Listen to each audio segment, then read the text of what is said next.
One way or another, we'll get it. Hey, yo, it's Colin. What's up? It's Roy. I'm gonna come up like a shark. I'm gonna be way up close. He's gonna be real in the back. close. I'm gonna come up like a shark. It's Shark Week. I'm gonna get a little seal. Oh man, I'm gonna tell you something. I'm so proud of Roy. Went up to his school, and how long ago was it, Roy? It was about 2 months ago. Yeah, like May or something like that. It was May. And dude, it was so neat, man. He went up there and gave 5 fundamental truths, like principles, and it was so incredible. So we, you know, it'd be hard to duplicate that moment. Those kids in there were so attentive. I mean, they were looking at him like little meerkats. Yeah. What'd he say? What was that last principle? I don't have a pen. But we wanna go ahead and speak, or I say we. He's gonna speak on it again. There's several people from the school that wanted him to reenact it because they wanted their kids to see it. That wasn't there. They didn't see it. One lady wanted her daughter to see it. Right. I mean, we're not mentioning her name because we didn't get permission. But Roy, could you enlighten us on that again, man? It was really neat. I'll tell you, a funny thing about that was a friend of mine's daughter was there, and she had mentioned that she knew me, and to her daughter, and her daughter, who was in the class, said, well, would you mind telling him to not take too long, to speed it up a little bit? So she did that while it was up. I cut it down from about 15 minutes to about 10 minutes really quick. So I wish it were longer, so she messed it up. I was like, man, there was a lot I wanted to tell him, but basically, you know, with the way kids are today, with the responsibilities they have, as far as their access to their information, that our children have to make thousands of decisions a day. You know, which way they're going to lean, if they're going to lean towards, you know, the negative side or the positive side when it comes to their access to information and that sort of thing. So I wanted to give them 5 fundamental truths that I felt that they could use in their decision-making processes about how they were going to carry themselves and therefore how they would proceed through life.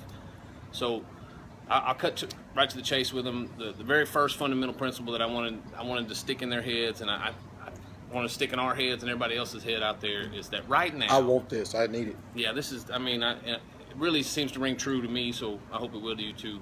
The very first fundamental truth that I wanted to share with them was that right now is the best time in the history of our planet to be a human being. Right now. I mean, we are living in the best time there's ever been to be a human being. I mean, there's no other time, and I would encourage everybody out there in internet land to prove me wrong. You know, go look back. How people lived 100 years ago, 500 years ago, 1,000. It doesn't matter. I'm pretty sure we haven't experienced a plague. Right. The further back you go, the more difficult and the more cruel life becomes. So, the truth is, right now we're living at the height of technology. We're at the height of education. We're at the height of health. We're at the height of spirituality. We're at the height of everything. And regardless of what you see when you watch your news and all that sort of thing, propaganda, we're at the height of safety. This is the safest time it has ever been to be a human being. Right. So, you know, you're living in an incredible time, and I think if children would start the decision-making process with that, hey, this is an incredible time to be alive, rather than we're doomed and all that sort of thing that you hear people say, I think that's a good, you're leaning towards that positive rather than that negative side. So that's the first fundamental truth. The second one I wanted to share with them was that, and I told all of them, that they're all going to change the world. Right, absolutely. And I didn't want to say that because, you know, not just because I'm optimistic or because I have high hopes for them, even though I am optimistic and I do have high hopes for everyone out there, but I'm saying it because it's a fact. The truth is, everyone out there that's watching this now, us, all of us are going to change the world. The only question is how. It's going to happen. You're going to say something, absolutely, that's going to impact somebody, it's going to impact somebody, it's going to impact somebody, that's going to affect generations. Absolutely. So those are the first 2. Right now is the best time in the history of the planet to be a human being. Number 2, you're going to change the world. And the third fundamental truth that I told to them was that if number 2 is you're going to change the world, then number 3 means it all matters. Everything you do matters. There's nothing that's insignificant. Every action or inaction that you take, every word you speak or don't speak, every act of kindness or cruelty, every time you encourage or discourage, it all matters. It all makes a difference. Absolutely. Who knows who Colin tomorrow might encourage at the gym and help them get over something that one day they'll pass on that encouragement, who will pass on that encouragement to the next person that cures cancer. Absolutely. That's how great things happen. All great events happen that way. It's a series of events. You take one of those events out, the great thing doesn't happen. So it all matters. So that was the first three. Number one, we're living in the greatest time in the history of the planet to be a human being. Number two, everybody's going to change the world. Number three, it all matters. And the fourth principle, me and Colin have talked about this a lot of times, I think this is one of the most important things that any human can learn, and it's that you have to see everything in your life as an opportunity. Absolutely. Man, whether it's negative or positive. Yes, sir. It's absolutely. all an opportunity. It's all an opportunity to learn something, to teach something. And most of the time it's going to be to learn something. I told the kids there at Forks River that day that you're going to spend, there's a ratio to this learning teaching thing. You should spend 90% of your time learning, 10% teaching. You know, so, you know, everything's an opportunity. And I told the people there that night, and it was kind of funny, but it's the truth. And we've said it in a video before, but I like to, you know, we all know people in life that are negative, that have a bunch of drama around them, and they're always upset, they're always victims, you know, and I like to talk to them, I like to find out what they're doing, I like to find out what they're reading, I like to ask them what books they're reading, and when they tell me, I don't read those books. I mean, there's, you know, it's an opportunity they're teaching you how not to be. Absolutely. You know, so. They're giving you an example, or yeah, they're teaching you something on the front end. Exactly. They're showing you how to become depressed, how to be full of drama, you know what I mean, so.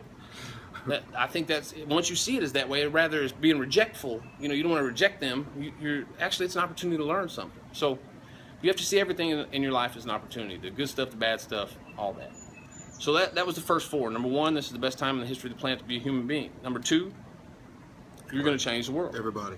Number three, it all matters. Everything you do matters.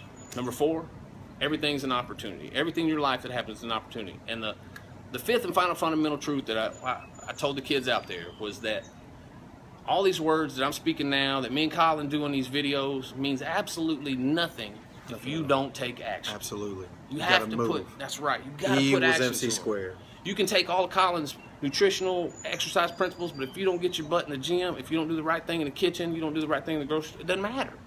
You've got to put action to them. And I told them I would like to see them put action, I mean just fearless action. And I don't mean reckless action. I mean fearless action. Absolutely. Action without fear of failure. Because the truth is, you need to fail. Because if you ain't failing, you probably ain't trying nothing new. And that's the information you need in that failure. Absolutely right. It's a trial run. Yeah, that's where you gain the wisdom that to not only be able to have success, but to be able to teach, to be able to spread that success, which is ultimately, you know, that's what you want. You want what your successes to be carried on by somebody else, to be improved upon. So you've got to take action. So those are the 5 fundamental truths that I share with them. Right now, it's the best time in the history of the planet to be a human being. Number 2, you're going to change the world. Number 3, it all matters. It all matters. Everything you do matters. Number 4, everything is an opportunity. And number 5, you got to take action. Gotta move. You can't climb a mountain with your hands in your pockets. So those are the 5 things that I feel like everybody can take with them and kind of rely on. You know, these are some truths that you can depend upon to help you, and no matter what you're doing.